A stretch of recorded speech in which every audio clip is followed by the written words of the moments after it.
ուժի, ասում են ծանուցագիր ունեք, ասում են չէ, ասում են վատեն, ասում են պետն է կանչի, ասում ծանուցագիր կտակ, ասում են կարող է ասեն հավտեք տարեք,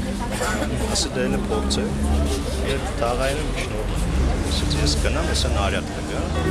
ես արյատը չեկավ կամ հիմա է եկել, չգիտեմ, ես տանը տաղեք է եկան Վաճառաբանություն բայց որն է։ Վաճառ չասեցի, ասեմ պետը կանչվել է։ Ինչու գնացի։ Բնականաբար ծանուցագիր չտվին։ Պետը Բովագասարան է։ Չէ, իրը մեր Երևանում է։ Չգիտեմ։ Անցնելով ակցիային սրված ձեր պահանջը կարող ասենց որն է։ Պահանջը մեկն է լինելու էկոնոմիկայի, էներգետիկայի նախարարների պաշտոնակատարների ստեփատոյի պատասխանատու։ Ապացուցել ենք, որ խաբել են ժողովրդին եւ իրանք են պատասխանատու, պետք է փոխհատուցում անեն 30%-ի չափով հետաշվարկով։ Եթե չանեն, իրանց դիտարկում են որպես թիրախ, հիմնական թիրախ։ Կլինեն նոր կառավարության մեջ չեն լինի, արդեն չի հետաշկրում իրանց օրոք դա եղել։ Նոր կառավարությունը կձևավորվի, իրանք էլ կմնան թիրախ։